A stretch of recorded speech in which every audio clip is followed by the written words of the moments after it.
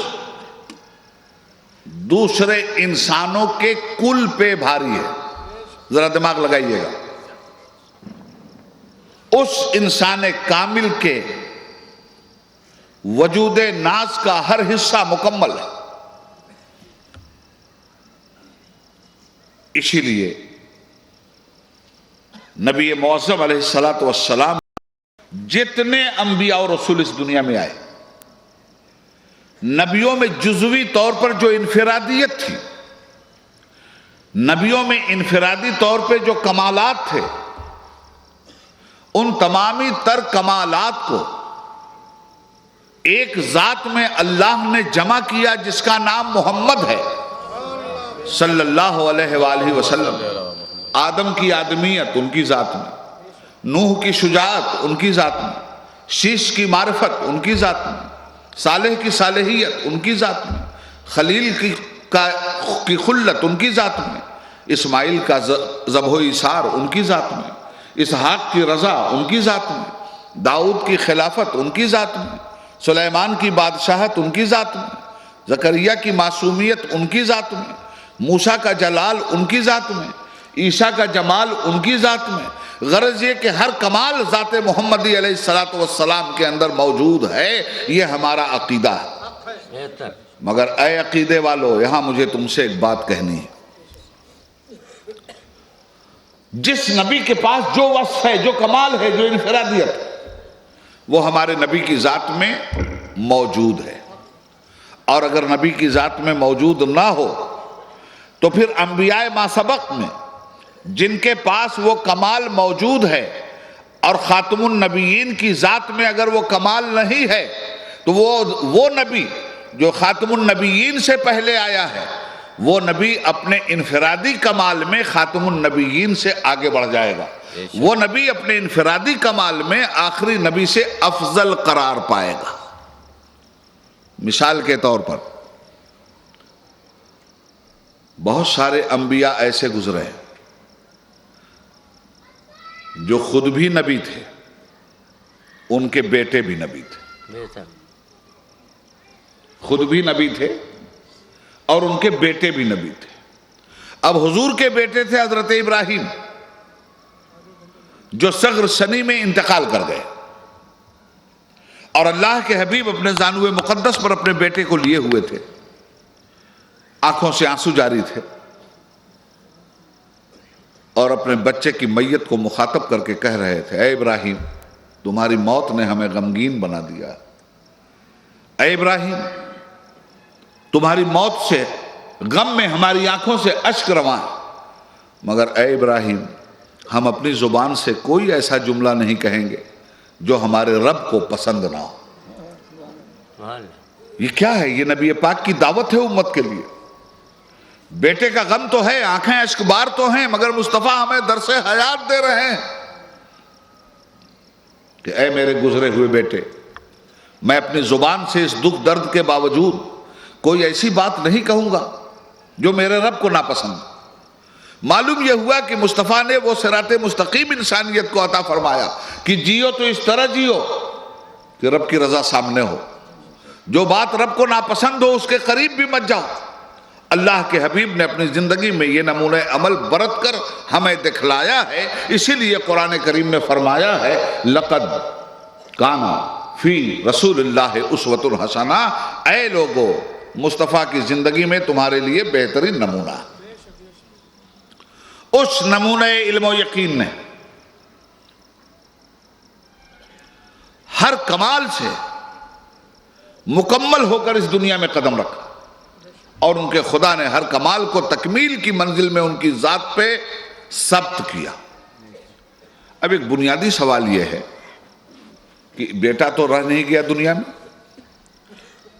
بیٹے ان کے رہتے حضرت ابراہیم اور نبوت نہ ملتی تو حضرت یعقوب کا بیٹا نبی، حضرت ابراہیم کا بیٹا نبی.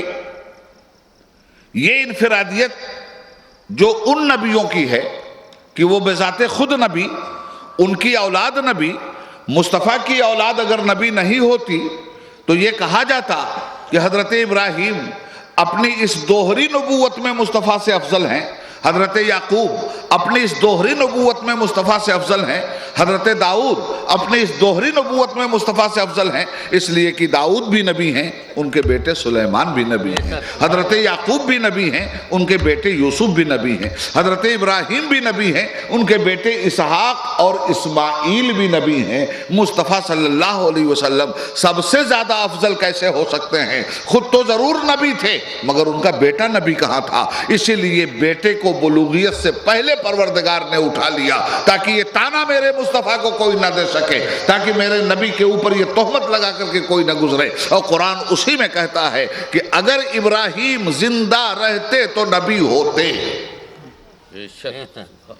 اس پر غور کیجئے گا، قرآن کہتا ہے اگر ابراہیم زندہ رہتے تو نبی ہوتے۔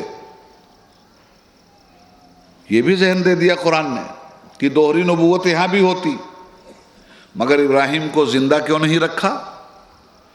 اس لیے کہ حضور کی جو انفرادیت ہے سارے نبیوں میں، اور اس انفرادیت میں حضور کا کوئی نبی ہم پلہ نہیں ہے، وہ ہے حضور کا خاتم النبیین ہونا۔ 1,24,000 میں اکیلے تنہا ہے میرے مصطفیٰ جو خاتم النبیین ہے۔ تو اس فضیلت تک کسی نبی کی رسائی نہیں۔ رہ گئی بات نفس نبوت کی، رہ گئی بات نفس رسالت کی، تو لا نفرق بین احد من رسلہ، تم ہمارے نبیوں اور رسولوں میں تفریق مت کرنا، تم کسی کو گھٹانا مت، کسی کو بڑھانا مت۔ نفس نبوت ایک ہے، اور نفس نبوت میں یہ سارے انبیاء برابر ہیں، نفس رسالت میں سارے رسول برابر ہیں، مگر تلک الرسل فضلنا بعضهم علی بعض منہم من کلم اللہ ورفع بعضهم درجات۔ یہ وہ رسول ہیں جن کو ہم نے فضیلتیں بخشی ہیں، ان میں کچھ ایسے بھی ہیں جو ایک دوسرے کے اوپر افضل ہیں۔ اب بات واضح ہو گئی، نبی کونین صلی اللہ علیہ وآلہ وسلم حضرات حسنین کو اپنا بیٹا کہہ رہے ہیں، اور سیرت النبی مکمل ہے، اور نبی کی سیرت پر عمل کرنے والا ہی مسلمان کہلاتا ہے، اور نبی کی سیرت ہی پر عمل کرنے کا حکم دیا گیا ہے۔ ہر نعمت نبی کی سیرت میں اللہ نے اڈیل دی ہے، تو اب نعمتوں میں کچھ خاص مشہور نعمتوں کا تذکرہ ہم قرآن کے حوالے سے اس بزم حسینی میں کرنا چاہتے ہیں۔ اولئک الذین انعم اللہ علیہم من النبیین والصدیقین والشہداء والصالحین وحسن اولئک رفیقا۔ اے مسلمانوں، ان کے ساتھ ہو جاؤ جن طبقات پر اللہ نے انعام فرمایا ہے۔ ہمیں کیا حکم دیا گیا؟ ان کے ساتھ ہو جاؤ جن لوگوں پر اللہ نے انعام فرمایا۔ تو جو لوگ انعام پروردگار کے مستحق قرآن کی روشنی میں ٹھہرے، ان کی 4 جماعتیں ہیں۔ ایک جماعت کو قرآن نبیین کہہ رہا،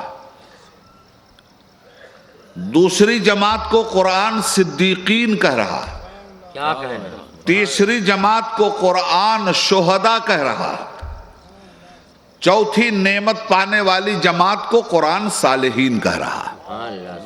یہ ہیں وہ 4 جماعتیں جن جماعتوں پر پروردگار نے انعام کیا ہے، اور اگر انعام مسلمان بھی چاہتا ہے تو ان کے ساتھ ہو جائے، یہ فرمان رب العالمین ہے۔ وَحَسُنَ أُولَئِكَ رَفِيقًا، یہ تمہارے بہترین ساتھی۔ تو ان جماعتوں کا اب ذرا تجزیہ کر لو۔ نبیوں کے ساتھ ہو جاؤ، صدیقین کے ساتھ ہو جاؤ، شہداء کے ساتھ ہو جاؤ، اور صالحین کے ساتھ ہو جاؤ۔ 4 نعمت ہے نا، ذرا سا دماغ پہ زور دیجئے گا، 4 چیزیں نعمت ہیں نا، نبی ہونا نعمت، شہید ہونا نعمت، صالح ہونا نعمت، صدیق ہونا نعمت، اور کوئی ایسی نعمت نہیں ہے جو مصطفیٰ کو نہ دی گئی ہو۔ اِنَّا آتَيْنَا کَالْکَوْثَر کی جو تفسیر علماء تفسیر نے کی ہے یہ کثرت سے مبالغے کا صیغہ ہے، جس میں وہ کہتے ہیں کہ انا آتینا کل کوثر، اے نبی ہم نے آپ کو کوثر دیا، تو کوثر سے مراد صرف نہر کوثر نہیں ہے، کوثر سے مراد صرف حوض کوثر نہیں ہے، کوثر سے مراد ہر نعمت کی کثرت ہے مبالغے کے ساتھ۔ جو نعمتیں نظر آ رہی ہیں وہ بھی ہم نے مصطفیٰ کو دی ہیں، جو نعمتیں نظر نہیں آ رہی ہیں وہ بھی ہم نے مصطفیٰ کو دی ہیں۔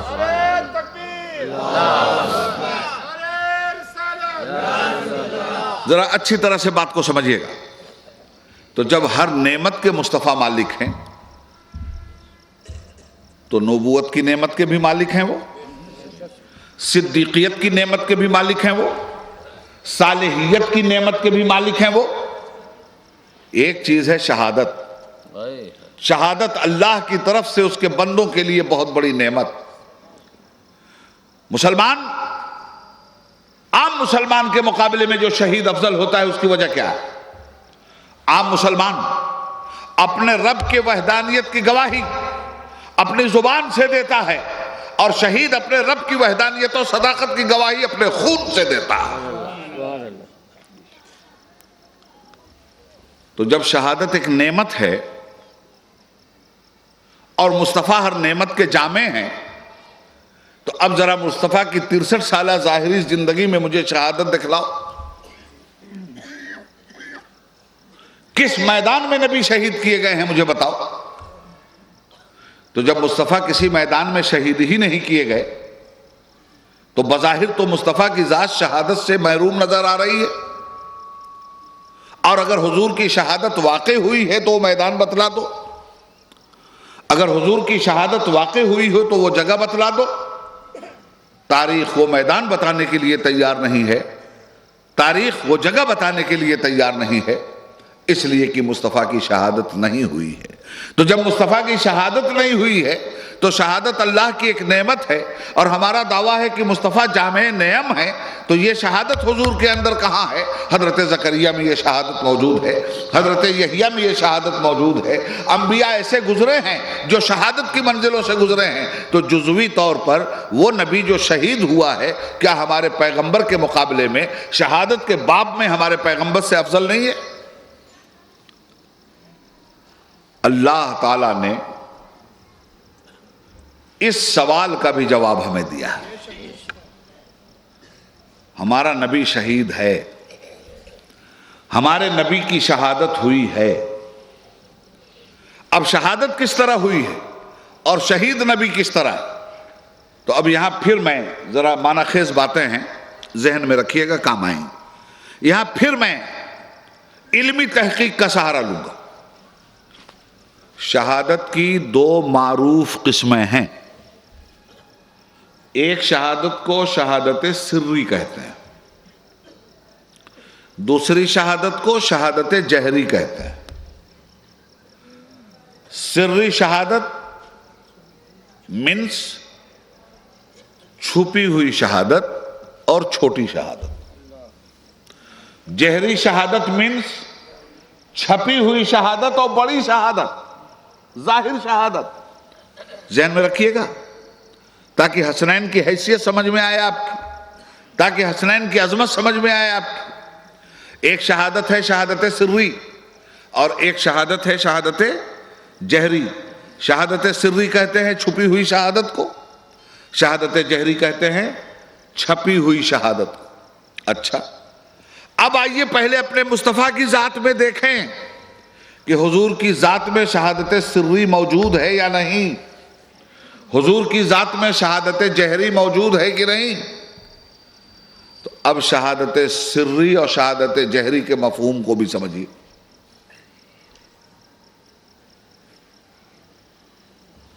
کسی کو اگر زہر دے دیا گیا اور اس زہر سے مسلمان مر گیا تو خدا کی نظر میں وہ شہید ہے، مگر زہر کا اظہار نہیں ہوا ہے، بعد میں پتہ چلا کہ زہر دیا گیا۔ ایک آدمی میدان جنگ میں دشمن کے حملوں میں اللہ کی راہ میں شہید ہوتا ہے، تو جس کو زہر دیا جاتا ہے یہ چیز چھپی ہوئی رہتی ہے، اور جس کی گردن میدان مقتل میں ماری جاتی ہے یہ چیز چھپی ہوئی رہتی ہے. اسی لیے ایک شہادت کو چھپی شہادت کہتے ہیں اور دوسری شہادت کو چھپی ہوئی شہادت کہتے ہیں. حضرات اب آئیے اپنے نبی کی سری شہادت پہ غور کریں. چھپی ہوئی شہادت. جنگ خیبر سے مصطفیٰ واپس آ رہے ہیں. ایک یہودی عورت نام ہے اس کا زینب بنت حارثہ بھنا ہوا بکری کا گوشت اللہ کے نبی کو تحفتاً پیش کرتی. نبی کریم کے ساتھ ان کے ایک صحابی بھی ہیں. دونوں نے لقمہ اٹھایا اور گلے کے نیچے اتار لیا. رسول پاک نے جو ہی وہ لقمہ اتارا صحابی بھی اتار چکے تھے گلے کے نیچے. گوشت نے آواز دیا یا رسول اللہ مت کھائیے گا اس عورت نے مجھ میں زہر ملا دیا. غور سے سنیے گا بات. اللہ کے حبیب نے دوسرا لقمہ نہیں کھایا مگر پہلا لقمہ نبی نے بھی کھایا اور نبی کے صحابی نے بھی کھایا. زہر اتنا تیز تھا کہ نبی کے صحابی اسی وقت تڑپ تڑپ کر مر گئے. انتقال ہو گیا, شہید ہو گئے. مصطفیٰ پر اس زہر نے اس وقت موت کا اثر کیوں نہیں کیا, یہ بنیادی سوال ہے. مصطفیٰ پر وہ زہر موت کا گہرا اثر اس لیے نہیں ڈال سکتا تھا کہ اللہ تعالیٰ نے حضور کی ذات کو کسی انسان کے ہاتھ سے فنا کے گھاٹ اترنے کی مشیت ہی نہیں رکھی تھی. حضور کی موت طبعی ہونی تھی, حضور کا انتقال طبعی ہونا تھا, حضور کا وصال طبعی ہونا تھا. اس لیے اللہ رب العزت نے فرمایا تھا واللہ یعصمک من الناس, دشمنوں کے حملے سے اے محبوب تمہاری جان کی نگہبانی میں کروں گا. تو جب قرآن نے یہ کہہ دیا کہ آپ کی جان کی نگہبانی میں کروں گا تو زہر کے بس کی بات تھی کہ مصطفیٰ کو ہلاک کر دیتا. مگر زہر وہی ہے. صحابی شہید ہو جاتے ہیں. اللہ کے نبی کے جسم میں اس زہر کا اثر موجود رہتا ہے.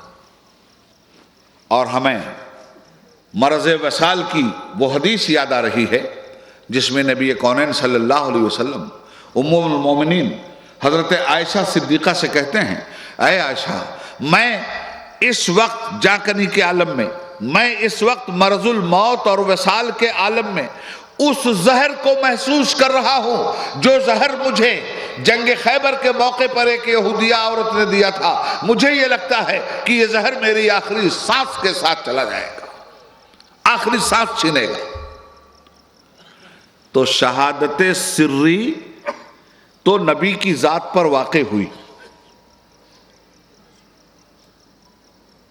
اور دوسری شہادت ہے شہادت جہری, چھپی ہوئی شہادت. یہ شہادت حضور پر واقع نہیں ہوئی مگر شہادت جہری کی پھر 4 قسمیں. میدان جنگ میں دشمن کی تلوار سے شہید ہو جانا یہ شہادت جہری ہے. میدان جنگ میں دشمن کا حملہ آور ہونا اور دشمن کی ضربت سے بدن کا کوئی حصہ کٹ جانا, ایسے انسان کے لیے بھی شہادت جہری کا اجر ہے. تو رسول پاک صلی اللہ علیہ وسلم پر حملہ بھی ہوا. شہادت جہری کی ایک تکمیل یہ ہوئی نبی کونین صلی اللہ علیہ وسلم کو ضربت بھی لگی, حضور کا دندان مبارک بھی شہید ہوا, نبی کا خون بھی راہ خداوندی میں گرا. یہ شہادت جہری کی دلیل ہے. مگر مصطفیٰ کی موت کسی حملے سے واقع نہیں ہو رہی ہے. شہادت جہری کا یہ وہ ایک حصہ ہے جو چھپا ہوا ہے, جو حضور کی ذات پہ امپلیمنٹ نہیں ہوا ہے. تو حضرات اس حصے کو بھی تو امپلیمنٹ ہونا تھا. اللہ رب العزت نے اسی امپلیمنٹیشن کے لیے نبی کو 2 بیٹے دیے تھے اور ان دونوں بیٹوں کا انتخاب نبی کی سری شہادت کے لیے بھی کیا گیا تھا اور نبی کی